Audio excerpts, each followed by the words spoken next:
key questions like, was the audit objective aligned with the Inspector General's core mission? Did contract audits connect all the dots in the cycle of transactions? Did they match contract requirements with payments? Did the audits answer the key oversight question, which question is, did the government receive what it ordered at an agreed-upon price and schedule? Did the audit verify the exact dollar amount of alleged fraud and waste using primary source payment records? And I don't have time to go into this, but the use of primary source payment records is very, very important if you're going to follow the money, and following the money is whether you determine whether there's fraud, waste, and abuse. Another point that we ask, or key questions we ask, were the recommendations tough and appropriate? Did they recommend accountability for waste and mismanagement? Did they propose workable remedies for recovering improper payments? How quickly were the audits completed? The answers to these questions take us right to the heart and the soul of an audit, in any department. They're a good yardstick for measuring audit quality. This is my bottom line. Were the audits hard-hitting, down in the trenches audits that produce results, or were they softball audits with no redeeming value? After completing the review, my staff upped the overall score of those 18 reports from a D+ to a solid C. Excellence is in several reporting categories pushed the score up as follows. All reports were highly relevant and were aligned with the core mission. They detected and reported $4 billion in waste. Most reports offered reasonable recommendations for recovering unauthorized payments. Poor performance in other categories pulled scores down as follows. Most reports did not verify exact dollar amounts of waste using primary source payment records. And I want to emphasize again the necessity of using primary source pay records. Follow the money. Most dollar amounts for alleged savings were taken from untested Army budget documents. Most did not offer meaningful recommendations for holding responsible officials accountable for waste and mismanagement. And of course, in government, if people aren't held responsible for what they do and accountable for what they do, then of course you don't see change in culture. So accountability and responsibility and holding people responsible is very, very important if you're going to bring changes. And then lastly, I'd say most reports were old and stale, having taken far too long to complete. And I want to point this out by saying the single biggest factor that keeps dragging the scores down into the pits is timeliness, or the lack of it, and in most cases the lack of it. The Audit Office continues to publish old, stale reports. Of these 18 reports that we reviewed and I'm reporting to you on, they took an average of 17 months to complete. 8 took a total of 168 months to complete. And none of these numbers includes the 4 to 6 months that it takes to get an audit started. So we're really looking at a minimum of 2 years to complete top-quality audits. Under my scoring system, audits completed in 6 months or less earn a grade A. Those completed in 12 months earn a C, and those that take more than 15 months get an F. These 18 reports, of course, as you can see from my comments, were over the top. So they earned a grade of F for taking so long to finish. I've said this before, I want to say it again. The power of top-quality audit work is greatly diminished by stale information. Out-of-date audits have little impact.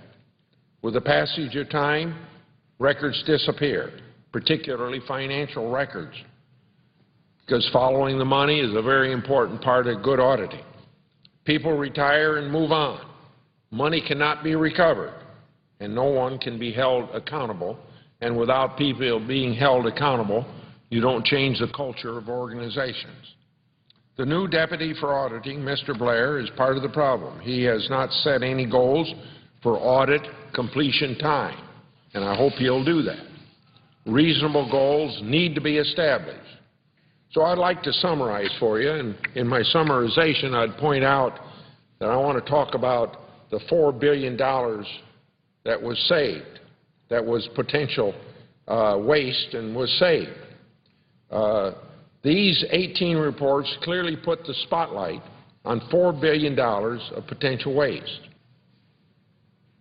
The auditors detected it. They reported it. They did exactly what they're supposed to do. That's a major accomplishment worthy of recognition and praise. But so they ferreted out waste. They presumably saved the money. But what happened to the $4 billion? But busting $4 billion in waste did not produce $4 billion in savings. The savings touted by Inspector General Hildell were lost in a sense. And then there's a technical lingo around government. The money got reprogrammed. In plain English, that means it got put to better use, but not necessarily saved. As seen through the eyes of this skeptical watchdog, all the loose change got scooped up and shoveled out the back door and into the jaws of the Pentagon spending machine on some other program. That machine is known to have an insatiable appetite for money. The disappearance of the savings is part semantics. The word waste is not in the audit lexicon. Sprinkling waste with perfume and calling it savings does not make it savings. Perhaps if the auditors started calling it what it really is, waste, it might be easier to reach the promised land. But they never got there. 99.9% of the $4 billion got spent. Only in government could you spend all the money and still claim savings. I yield the floor and suggest the absence of a quorum. The clerk will call the roll. Mr. Akaka.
President,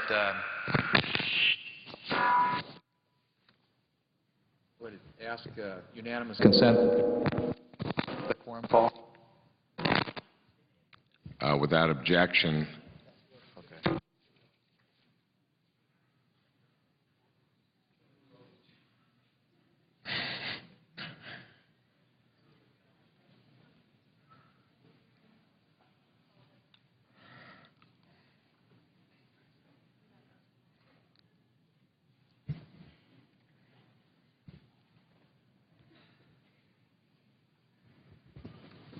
Mr. President.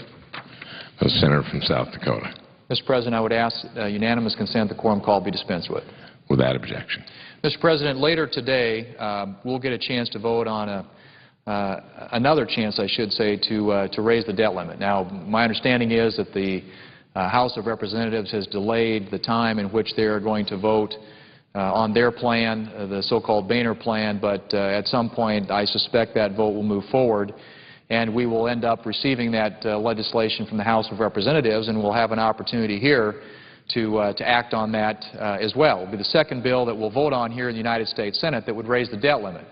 The first one was the cut, cap, and balance plan that was first approved by the House before being sent to the Senate over a week ago.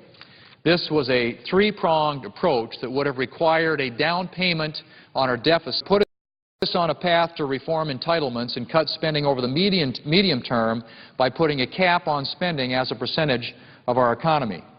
And finally, it would have made sure that we don't keep adding to our debt by approving a debt limit increase after a balanced budget amendment to our Constitution was passed by Congress. This was the Republicans' first choice as to how to deal with this crisis. Unfortunately, Senate Democrats killed this common-sense bill, which had the support, according to a CNN poll, of 66% of Americans. And so we didn't have an opportunity to debate it, offer amendments, or get an up-and-down vote on that legislation. So in the interest of solving the problem before us, it was recognized that we would have to find another approach. There's been a lot of observations made by the media and others that somehow the Republicans need to compromise more in this situation. And my only question would be, Mr. President, is compromise with who? With themselves? Because they're the only ones out there that have put forward a plan. And in fact, this current proposal that will come from the House of Representatives actually is a compromise. The spending reductions in that proposal are two-thirds of those that were proposed in the House budget that was passed by the House of Representatives earlier this year. And so it still addresses the fundamental problem, and the Speaker Boehner came up with a new plan that would cut spending by $915 billion and create a process to reduce the deficit by $1.8 trillion on top of that. Now, this isn't a perfect plan, and like I said, it's certainly not our first choice, but it's a plan that cuts spending more than it increases the debt limit, and it does it without raising taxes on job creators. In a little while, the Boehner plan will hopefully join the cut, cap, and balance plan as the only plans which have passed a body of Congress. Senate Democrats don't have a plan to cut spending more than they raise the debt limit. Senate Democrats don't have a plan that can pass a single House of Congress. Of course, this is more than the White House can say, because the White House doesn't have a plan, period. So when the Boehner plan comes up for a vote here in the United States Senate, hopefully sometime later this evening, I would encourage my colleagues from across the aisle to support this measure. They've been speaking constantly about the need to raise the debt limit, and here is their chance to do so. All they have to do is vote for this bill and send it to the President for his signature. And we can put this issue to rest for the time being. And then it puts a pathway in place for us to get, as I said before, to a debate about entitlement reform several months down the road. Now, I understand that there are some concerns among my colleagues on the other side about how long it will be before we would need to increase the debt limit again. But if you look at the past 20 years or so, 72% of the time, our debt limit increases have been for less than a year. So this increase is hardly out of the normal time range. If you think about it, almost 75% of the times, almost three-fourths of the time, we have raised the debt limit in this country. We've done it for less than a year. And what we're talking about here would be something that would take us into next year, at which point we would have to have another vote on the debt limit as we come to a conclusion about the entitlement reform component or element of this particular legislation. So this increase, as I said, isn't out of the normal time range. Markets are not going to care about how long we increase the debt limit for. They simply care, Mr. President, that we don't breach the debt limit, and more importantly, over the long term, that we lay out a long-term plan to cut the debt. Many of us have got up here on the floor of the Senate in the past, Mr. President, and indicated that the real crisis, the real issue before our country right now is not the debt limit, it is the debt. It is the fact that we are borrowing literally 40 cents out of every dollar that we spend here in Washington, D.C. And we continue to pile up and accumulate massive amounts of debt that get passed on to future generations and put in great peril the economy of our country and our ability to create jobs. So a longer-term increase isn't needed to calm the markets. But what this bill doesn't do is it raises the debt limit. It doesn't raise the debt limit past the elections. And I think that's where the real rub comes in, Mr. President, because the President has made it very clear, as have some of my colleagues, that this is one of their major concerns. They want to have a debt limit increase that gets us past the 2012 election. That is a political concern. It is not an economic concern. But today, it's arisen that these concerns are more than political. They're personal. You see, the White House is concerned that this would require Congress to approve another debt limit increase sometime in January, which they've complained would ruin their Christmas vacation plans. Now, I certainly don't want to ruin the President or anyone else's Christmas vacation plans, Mr. President, but I think it is a bit more important that we prevent our country from adding $9.5 trillion to the debt held by the public, as the President's budget would do. I think it's a bit more important that we prevent our country from being forced to implement severe austerity programs like they've had to do in Europe because of their inability to constrain spending. And I think it's a bit more important, Mr. President, that we reform entitlements so that these important programs are around for our children and grandchildren. And finally, I think it's a bit more important that we leave our country in better shape for our children than the one that we received. This has been the American ethic. Each generation has sacrificed so that the next generation could have a better quality of life. Today, we risk turning that tradition on its head. If we continue to run up debts and deficits like those proposed, our children and grandchildren will have an astounding burden to pay off to our country's creditors. We don't have to leave them this burden. We proposed, as I said, the cut, cap, and balance plan, which would make great strides in reducing this debt burden. And we'll have, hopefully later today, if not today, perhaps sometime tomorrow, in front of us, the Boehner plan, which will make significant down payment on these burdens. And so, Mr. President, what I would simply say is that we have consistently now put before this Senate different plans that we'll have a chance to vote on. We voted on the cut, cap, and balance plan. Unfortunately, it was a tabling motion. It was a procedural motion. It wasn't an up and down vote because the leader didn't want us to get on that legislation and have an opportunity to debate it and amend it and ultimately vote on it. But we did have a vote on a tabling motion. Hopefully, we will get a vote on the Boehner plan, which, as I said, hopefully will be in front of us in the not-too-distant future. But my point, very simply, Mr. President, is that there just hasn't been any effort put forward by our colleagues on the other side to, one, put forward a budget, which we know now has been, I think, 820 days since the last time the Senate acted on a budget. You have to go back to April 29th of 2009. That was the last time that the United States Senate voted on a budget. It starts there. It starts there. That's where we set our priorities. That's where we determine how we're going to spend the people's tax dollars. So we haven't had a budget. Now, the House of Representatives passed a budget. They did it on schedule. They did it on time. There, as far as I know, are no plans here to move a budget any time in the future. And then we had the cut, cap, and balance plan that passed the House of Representatives, which was an attempt to deal with this debt limit increase, but do it in a way that forces us to focus on the real issue, which is spending reductions, spending reforms, puts in place a pathway to get a result on entitlement reform, forces a vote on a balanced budget amendment, which many of us think is a priority if we're going to get long-term spending under control. And then hopefully later today we're going to get a vote on the Boehner plan, which will come over from the House of Representatives, which is yet another attempt to get the debt limit increased, but do it in a way that actually makes a dent in the long-term challenge facing this country, which, again, is not the debt limit, it is the debt. That is the problem, Mr. President. That is fundamentally what we have to deal with. And it is fundamentally a spending problem. Much has been made about a balanced approach. Well, what does the other side mean when they say balanced? Usually it means we're going to take more of your money and spend it on more government. Now, many of us would support tax reform that would close tax loopholes, broaden the base, if you could lower the rates at the same time. I happen to believe that's important if we're going to get the economy growing again and creating jobs. I think you'd see tremendous economic growth as a result of tax reform.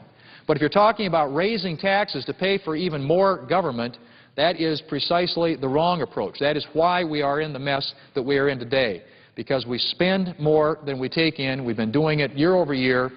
We've got to learn to live within our means and to quit spending money that we don't have. So many states have constitutional amendments in their constitutions that enable them and force them and require them to do this every single year. It is time that our federal government started operating in a way that makes fiscal sense. I think the American people understand very clearly what this is about. This is about spending. It's about getting Washington to live within its means, to quit borrowing 40 cents out of every dollar that it spends, and to put this country on a path fiscally that will ensure that we don't bankrupt the country for future generations, and that we get our economy back in a place where it can start growing and creating the jobs that we need to get people in this country back to work. So, Mr. President, I hope that my colleagues, I see the senator from Utah is here. I expect that he'll have some remarks about this subject.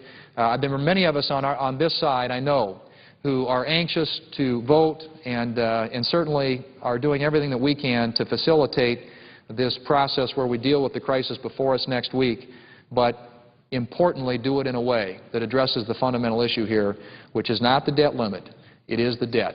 It is time that Washington started living within its means, started to make sure that we have got a pathway in place for not only cutting spending today, but dealing with the long-term issue by putting a balanced budget amendment in our Constitution. So I hope my colleagues will join us in this legislation that will come before us sometime, we hope, later today, and it'll be yet another attempt to address this issue. And I really implore my colleagues here, I think we're going to get most of the Republicans to vote for this. I hope there's some on the other side who will join us in this endeavor. It's too important to the future of this country not to. Mr. President, I yield the floor. Mr. President? Senator from Utah is recognized. Mr. President, I ask unanimous consent that I be permitted to finish my remarks. Without objection. Okay. Mr. President, before turning to the issue of the moment, I want to thank my dear friend for his good remarks here on the floor of the Senate. He's a great leader, he's a great human being, and he certainly has outlined, I think, in a fair way some of the problems and some of the solutions that we might have here on the floor. But before turning to the issue of the moment, the need to restore the nation's fiscal stability by reducing our deficits and debt, I want to return to a matter that I discussed on the floor yesterday, and that is the FAA reauthorization bill. Now, I must respond to some of the comments made by two of my colleagues earlier today regarding one of the major sticking points in our efforts to pass the FAA reauthorization bill. Their arguments are, to put it quite simply, fallacious and cannot go unanswered. As you might expect, these comments were regarding the provision in the House bill affecting the way votes are counted in union elections in the airline industry. My colleagues, the senior senator from West Virginia and the junior senator from Iowa, characterized the House's actions as some sort of radical endeavor, a change that lacks justification or common sense. In fact, the senator from West Virginia even argued that the House's provision would, quote, undo 75 years of labor law, unquote. These were his exact words. Well, Mr. President, nothing could be further from the truth. In fact, the claim is so far from being accurate, I simply have to assume that my good friend Senator Rockefeller simply misspoke. I know that this is the line that the labor unions and the administration are peddling, but here's the truth. The House of Representatives or Senate Republicans are not trying to undo 75 years of labor law. It is the National Mediation Board, or NMB, I'll call it, that has already done so in a highly partisan fashion. It is the NMB, controlled by pro-union appointees of President Obama, that in a partisan way and unilaterally undid 75 years of labor law and put their finger on the scale for the unions that bankroll Democratic political campaigns. I know what I'm talking about. I won the American Jurisprudence Prize for labor law, and I've led almost every labor fight on the floor for our side for the last 35 years. House and Senate Republicans are only trying to restore long-lasting labor law following its highly partisan corruption by the National Mediation Board. This is not opinion. This is fact. Put the talking points and revisionist history aside. This is what you have. A highly partisan NMB changing 75 years of settled law, settled labor law, by the way, to benefit the Democrats' political allies. For 75 years, NMB-supervised elections required that a union receive the votes of a majority of the entire workforce before it can be certified. That's been the law. There's good reason for it. This wasn't just a mathematical trick to disadvantage unions, as my colleagues have argued. It's just plain common sense. Let's suppose, for example, that only 50% of a proposed bargaining unit votes in a union election, and the union wins by a very slim majority of just the votes cast. In that case, a union representative would be certified with only the demonstrated support of 1/4 of the bargaining unit. That's what would happen if we follow the language that the NMB fallaciously put into their ruling. 1/4 of a workforce could vote to certify a union and bind every other co-worker to have to live with that decision. Apparently, a commitment to democratic and true majority rule only matters to the left when it suits them. What's going on in this country is outrageous, not just at the National Mediation Board, but the NLRB as well. Democrat radicals, very brilliant labor lawyers who don't give a darn about what the law is, are now starting to change the laws by regulatory fiat. If we allow that to happen, even people who are for what they want to do should not allow that to happen.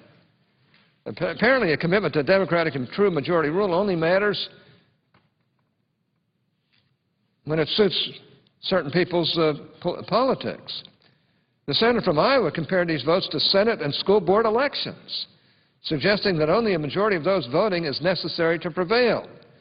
This is a misguided comparison. First, union elections are not a choice among competing representatives. They are instead held to determine whether the workers want to be represented at all. Even setting that aside, how many school boards are going to be empowered to make decisions that affect every hour of every day an employee goes to work? How many senators are elected to serve a small, narrowly defined group of constituents? And in the end, if your vote is not counted in a Senate or school board election, you'll get another chance to vote just a few years down the line. Employees voting in these union elections have no such options. That's why the law has been completely different from what my two friends and colleagues have said here on the floor. Requiring the support of a majority of the whole unit before certifying a union representative only makes common sense. This is why, Mr. President, the procedure the NMB used for these elections went unchanged for 75 years.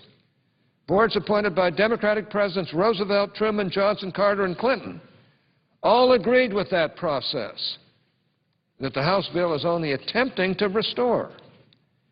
In fact, the NMB, appointed by President Carter, unanimously ruled that it did not have authority to administratively change the form of the NMB's ballot used in representation elections, and that such a change, if appropriate, could only be made by Congress. That just makes sense. Yet today we have an administration bent on greasing the rails in favor of the unions and a Democratic Senate all too willing to go along with it. They are so willing, Mr. President, they have opted to stall passage of the FAA reauthorization just to prevent Congress from restoring a system that served the nation and the airline industry well for decades. This is another example of the administration showing its true colors. Rather than provide certainty to travelers, the transportation industry and airports, they are holding up a long-term FAA reauthorization in order to benefit their union allies. It's wrong. This type of stuff shouldn't go on. Nor should the National Mediation Board be issuing what really ought to be congressional decisions. Mr. President, I wish we were not having this debate. I wish that we could get this FAA reauthorization done. I want to get it done. I don't want anybody furloughed. I don't want anybody not paid. On the other hand, these are important issues. This isn't some itty-bitty, non-essential issue. And I'm not going to yield on this issue. I'm not going to let an out-of-control National Mediation Board and their patrons in Congress and the White House rig the rules so a small majority can jam unionization on unwilling employees. If we allowed that, the NLRB will go wild, the National Labor Relations Board. And they've already gone wild in some ways, just completely issuing fiats that only the Congress can do, but will take years to overturn in the courts of law. Now, I expect we will be debating this issue for some time, and I'm willing to have this debate in full view of the public. I believe this is an important debate for this industry. But at the very least, I expect my colleagues to acknowledge the truth as to what has transpired at the National Mediation Board. It isn't the House of Representatives that has taken a radical position. It is the Obama administration and some of my colleagues on the other side who know better, or if they don't know better, should know better. Turning to the matters, well, let me just add a couple of other things.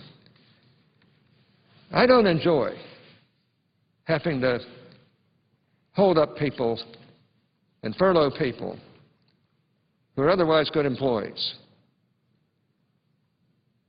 It isn't us who are holding them up.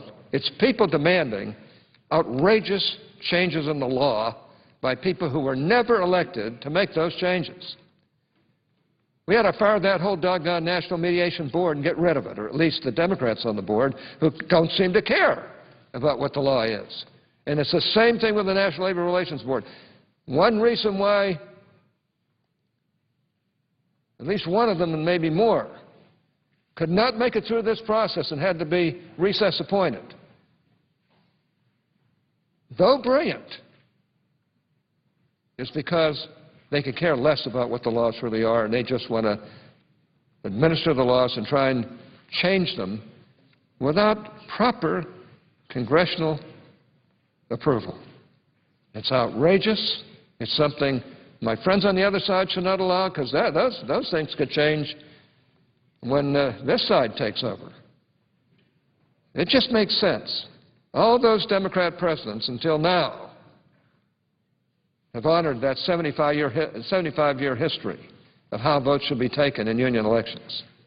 And because they lose, look, unions win over 60% of their union elections. The system's not unfair. They lose some, sure. But to stack the rules so they can win every time, that's not right either, and it certainly isn't democratic. And it's wrong for those employees who didn't have the opportunity or didn't vote. It's wrong. You could have 10 people vote in a 100-person union, and if 6 of them vote for it under their rule, that would change the rules for all 94 of the others, plus the 2 that were ignored. Well, so much for that. All I can say is I don't want to have any whining from the other side. They're the ones that have stopped these people from being able to do their jobs. And they're doing it for the most crass of reasons and in complete denigration of labor law in the process. Now, turning to the matter that is consuming the nation, I would like to address the so-called August 2nd deadline that we hit next week. In early April of this year, Treasury Secretary Geithner informed Congress that Treasury might run out of ways to stay at the debt limit and have enough cash to pay its bills around July 8th. About a month and a half later, on May 16th, the Treasury Secretary updated his guess to August 2nd. This August 2nd deadline, which the administration has insisted is the date when Treasury runs out of sufficient cash to pay bills, was estimated back in the middle of May. It is only reasonable to expect that Congress would be kept appraised of Treasury's cash flow status and estimates.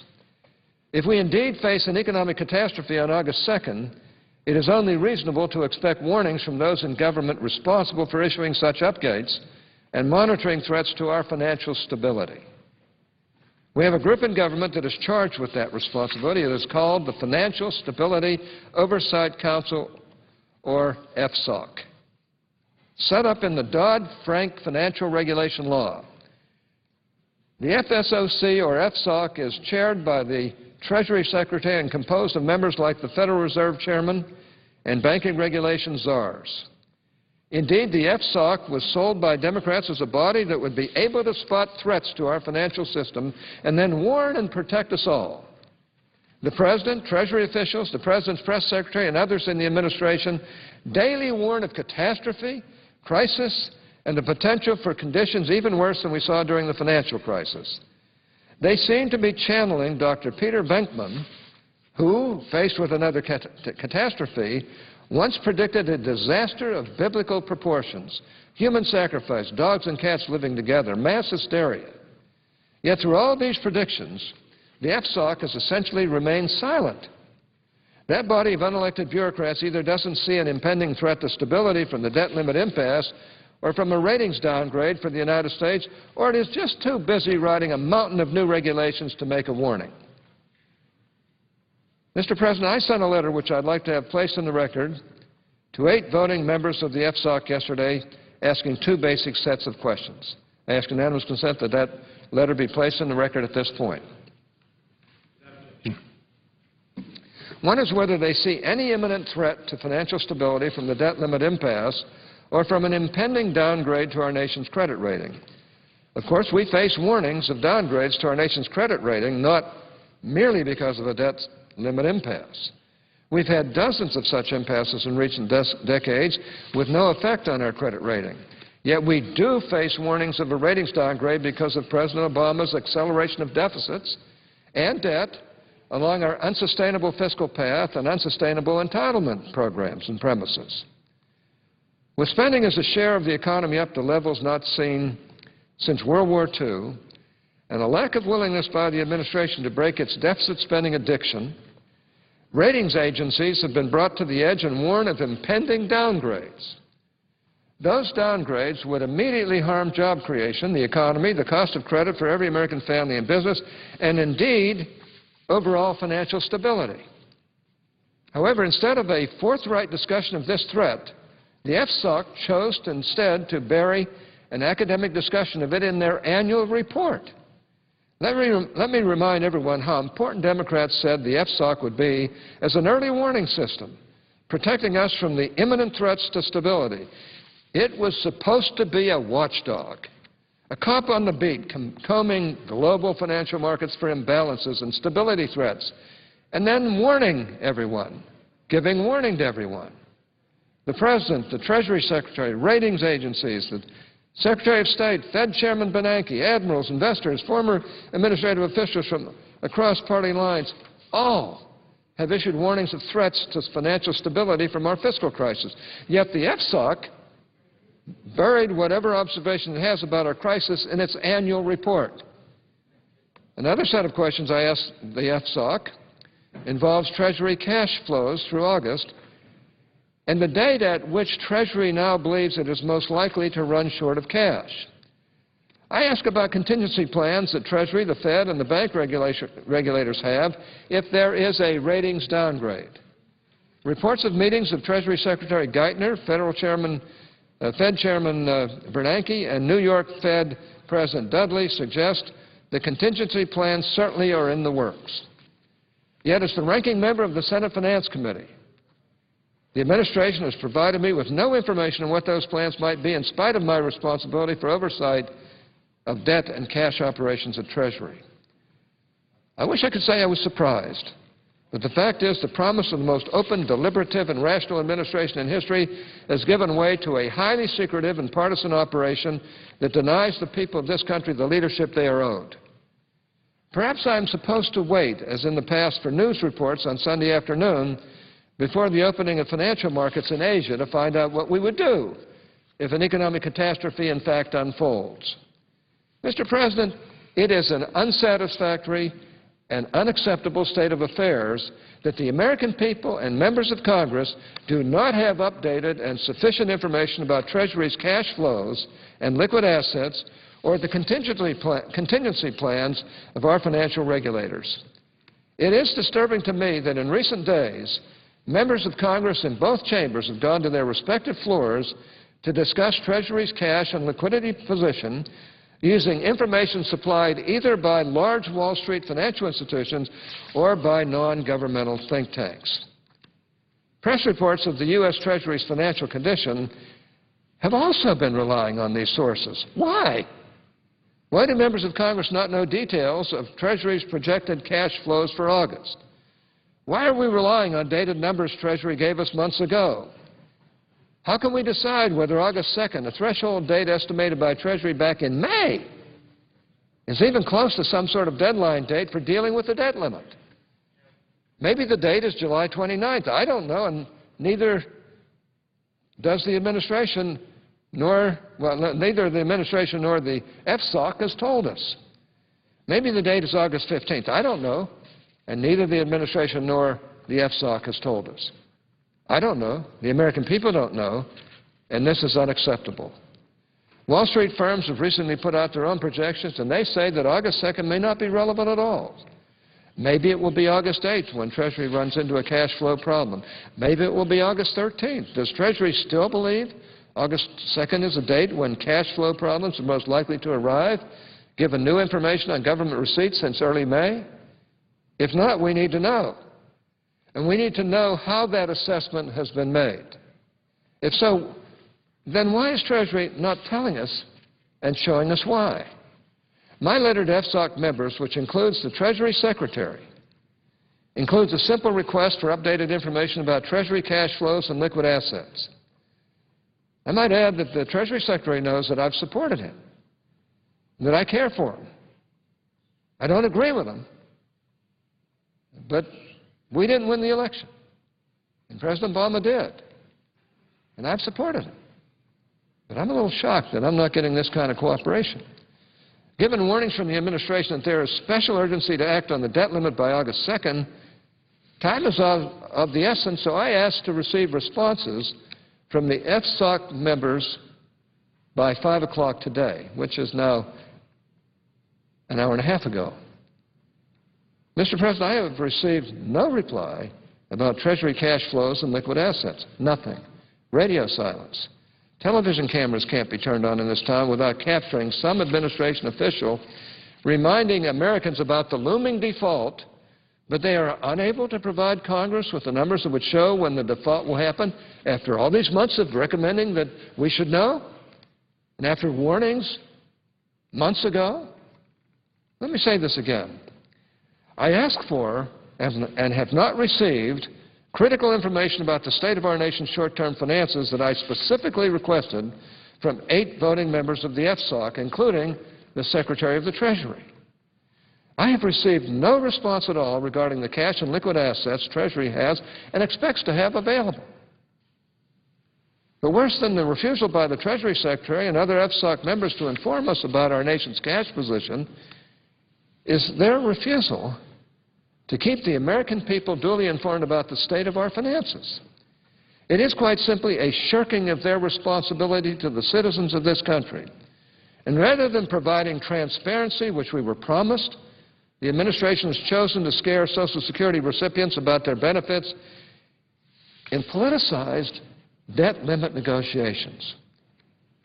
We are debating debt and deficit plans that involve trillions of dollars. Yet we only have guesses about how much cash the federal government expects to have in August from a non-government think tank and from Wall Street firms. This is unacceptable. Mr. President, one of the most troubling aspects of this lack of disclosure is the way that it is affecting our nation's seniors. I listen to my constituents in Utah, and many of them who rely on Social Security are very worried, and they're frankly scared. The Obama administration has been hard at work frightening them about the prospects of default. More concerned about his election prospects than resolving this crisis, President Obama commented recently that he could not guarantee that Treasury would be able to make Social Security payments in early August. Really? This fear-mongering is shameful, absolutely shameful. For the President to threaten not to send out Social Security checks is a stain on his presidency, and one that I don't like to see happen. Those relying on Social Security benefits rightfully count on timely payments. They worked hard and paid taxes, and timely benefit payments are due to them. These payments can and should be assured, no question. Why is he using the politics of fear on our seniors? I think we all know the reason. Given the information that is available, it appears that roughly $50 billion of Social Security payments are due during August. Recent estimates from outside sources put flows into Treasury at between $170 billion and over $200 billion in August from various tax receipts and other sources. That alone is more than enough to pay $50 billion in Social Security payments, with cash left over for the $30 billion due in our debt in August and more. Perhaps the President is worried about the timing of cash flows in August. Yet even if all $50 billion of Social Security payments come due on August 3rd, and they won't, Treasury can easily get its hands on cash to pay those benefits. According to the daily Treasury statement for July 26, Treasury has $5 billion sitting idle at the Federal Reserve. Treasury can call up that, well, they can call up the Fed right now and get that $5 billion in cash. Treasury has roughly $90 billion in mortgage-backed securities that it bought in the financial crisis to bail out the housing markets. It sold $10.6 billion just last month of those. Treasury can go out and sell more next week if it is worried about not having cash to pay seniors. It could raise almost $60 billion, or almost $80 billion. There are many more options for Treasury to get cash, and if the administration had any concern for seniors, it would have had its officials working hard since at least May, when they first, which was one of the early dates, say, in fairness, although there were even earlier dates than that, to ensure that enough cash is available in August. Treasury can easily have $50 billion of cash on August 3rd to pay our seniors if it wants to do that. Why then did the President choose to strike fear into all of our nation's seniors? Why would the President say to our seniors that he could not guarantee that there would be cash available to pay benefits in August when he can absolutely guarantee that there would be cash available? It seems clear that the President has chosen to use fear and to scare seniors in order to boost his chances at re-election and to strengthen the hand of our friends on the other side who are insistent on raising taxes as a means of deficit reduction. And if we raise taxes, I guarantee you, I have only been here 35 years, that side will spend every dime of it. It won't be used to pay down the deficit. Using Social Security, and especially in a presidential couple of years, my goodness. Using Social Security and the financial security of our seniors as bargaining chips in a political poker game over the debt ceiling is, to put it bluntly, shameful. And to do so, to try to raise taxes at a time when unemployment is 9.2% and trending up, and that doesn't even include the underemployment rate, which is hovering around 17%, when you count those who won't even look for jobs anymore, and others who won't work, represents an odd way to express concern about jobs. The only reason that Social Security payments would not be made in August by the administration would be a conscious choice by the administration to stiff seniors and to blame Republicans. It would be a conscious political choice, not a choice forced by the debt limit or lack of cash. Well, Mr. President, it's time for me to conclude, but I want to be clear. The American public has been shortchanged by the new Financial Stability Oversight Council that was created by the job-killing Dodd-Frank Financial Regulation Act, one of the worst bills I've seen in all of my 35 years. The FSOC, chaired by Treasury Secretary Geithner, has refused and ignored my request for basic information about government finances and government contingency plans in the face of dire warnings of threats to our nation's financial stability. I don't enjoy coming on the floor and excoriating this administration and the President and FSOC I don't think that's ever going to work the way Dodd-Frank thought it would. I don't enjoy it. But by gosh, somebody has to do it because this is not right. It's shameful. The American people deserve transparency. They deserve accountability. Yet the administration and its regulators chose instead to withhold information from the people and their elected representatives in Congress. The refusal by members of FSOC, including the Treasury Secretary, remember, somebody who I actually like. I probably like the members of the FSOC, but their refusal to provide simple, basic information about government finances is unacceptable and requires investigation and action. Mr. President, we've got to get it to where this government starts to work again. And even if you like Dodd-Frank, you ought to be upset that we're not getting basic information to the leaders on the Finance Committee that would help us to really understand these really trying days more than we do. We shouldn't have to rely on Wall Street for these figures. We shouldn't have to rely on Wall Street on what the administration's plan is. We shouldn't have to rely on anybody except those who are designated to provide this information. And unfortunately, they haven't done it. Now, I admit I only gave them a few days, but they've been working on this for months. I don't know about their office, but I'll tell you one thing, we get things done in time. And we're at rug-cutting time here on the floor of the United States Senate and on the House of Representatives. We know that August 2nd is a heralded date by this administration, and since they chose the date, I think they should justify what they're going to do and how they're going to do it to make sure if we don't somehow increase the debt ceiling, which I'm not going to do, if we don't somehow do that, we at least know where we're going. And, Mr. President, I hope that the administration will get a little more active on some of these things that are so important to us up here in Capitol Hill, important to Democrats as well as Republicans. We need to have the facts. We need accountability. We need transparency.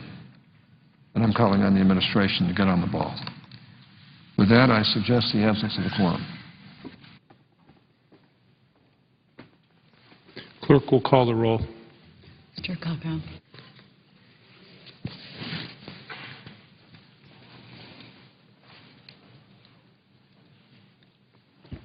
Mr. President. Senator from Minnesota is recognized. Mr. President, I ask that the quorum call be vitiated. Without objection. Mr. President, I rise today to speak about the urgent need to act on the debt ceiling before the August 2nd deadline. While I believe that we have reached a defining moment as a country which should not be wasted, we need to reduce our debt. We also can't afford to play Russian roulette with our economy by toying with the debt limit. We've had months to work this out. Yet less than 6 days from a possible default that would plunge this country into a serious crisis, here we stand in opposite corners of the boxing ring. The markets are jittery, investors and businesses are deeply concerned, but most importantly, the people of this country are fed up with this political stalemate.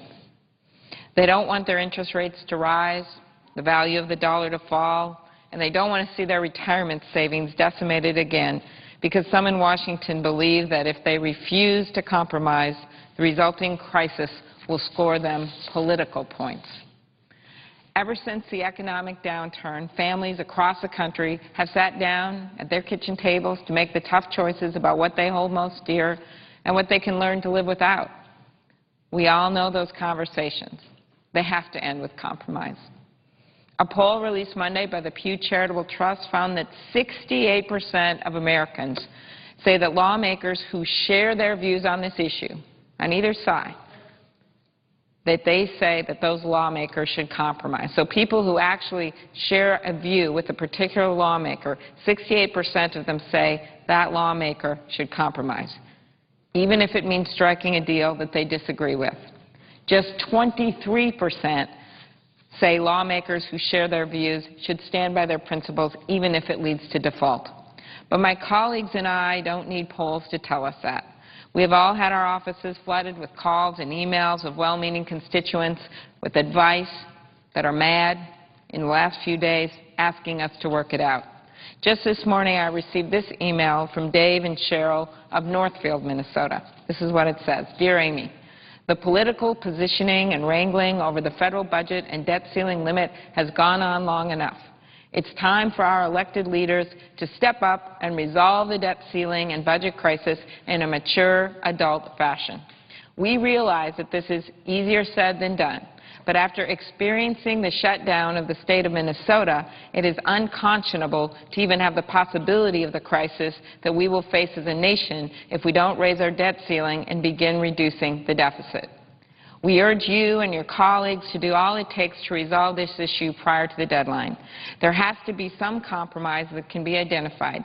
Each side will need to give to make this happen. Let's focus on the art of compromise and get this wrapped up. It's time to show the world that we are still a truly great nation and can step up to resolve the challenges placed before us. The greater good of the nation has to be placed as a top priority. Hoping and praying for successful resolution to the outstanding issues. That's Dave and Cheryl of Northfield, Minnesota, just citizens who sent an email today. I wish everyone in this chamber and everyone over in the House would listen to this today. I think it sums it up very, very well. Outside of the halls of Congress, there isn't much disagreement over the urgency to act or the consequences of failing to do so. There also isn't a lot of disagreement over the importance of our economy, the long-term extension. Who seriously believes that dragging this country through this again in 5 or 6 months will help our economy get back on track? Economists and experts from across the political spectrum have warned that a short-term approach would likely lead to a downgrade of our credit rating, which would cost us billions of dollars more in interest payments on our existing debt and drive up our deficit. For families and businesses, it would mean a spike in interest rates, making everything from mortgages, car loans, and credit cards more expensive. I think the most common refrain I hear from the business community in Minnesota when we talk about what it will take to spur investment and create jobs in this country is a need for certainty. Certainty in the tax code, certainty in incentives, certainty in our government's budget. Let's provide some certainty. After months of debate, it is clear what sort of plan is needed to garner the support necessary to get us across the finish line. We will all ultimately have to accept things that we don't necessarily agree with. It is time we get serious about advancing a deal that is both fair and achievable. On August 2nd, the borrowing authority of the United States will be exhausted. No one benefits if we are unable to reach an agreement by this deadline. Every day that passes without a deal only increases uncertainty in the markets and puts the brakes on economic activity. Failure to bring the national debt under control also threatens America's future. But the danger of a default threatens our economy today. We have two options. We can either set a precedent of holding our debt hostage to political maneuvering, raising the cost of borrowing, and increasing our deficit all at the same time, or we can show the world we are serious about working together to address our fiscal challenges, to reduce the debt, reduce the cost of borrowing, and strengthen our financial outlook. I believe the choice is clear, and I believe that a lot of our colleagues on both sides of the aisle know that. The sooner that we can agree on a long-term package, the better for our economy and the better for our country. It is time to put our political differences aside to work on an agenda that strengthens our economy, promotes fiscal responsibility, and increases global competitiveness. Because if we refuse to have an honest conversation about this, if we insist on using the debate as a vehicle for rhetoric only, we will not just be doing ourselves a disservice, not just be doing this institution a disservice, we will be cheating our children and grandchildren out of knowing the America that we grew up in. If we are committed to our country and not to unmoving ideologies, we will get this done. Last month, I received a lesson in what commitment as a public servant means when I attended the funeral of Jack Murray, who is the former mayor of International Falls, Minnesota, right on the Canadian border. It's a town where they often test cars to show that they can withstand the cold, but it's a hardscrabble, thriving town. Mayor Murray was a decorated Marine who served for 14 years as a member of the City Council and for 14 more years as mayor. He figuratively and literally wore "I love International Falls" on his sleeve with a button that he was never without. At his funeral, and he was 89 years when he died, we heard countless stories of his commitment to his city that didn't end when he retired. The priest at the funeral told this story. He said every morning, including the morning that Mayor Murray died, he would rise early and walk the streets of International Falls. He would wear this orange highway vest to keep him safe at 89, and he would have a cup of coffee and a bag for trash, and he would walk the streets of his beloved town collecting trash up until the day he died. He was a public servant to the end. He believed in his town, in his state, and in his country. And that is an example for all of us now. We're all public servants. We must have a commitment to the larger good, to our country, and to the people that we represent. None of us want to see our economy crippled. Democrats don't want it. Republicans don't want it. So what are we waiting for? It's time for Congress to step up and show some leadership here.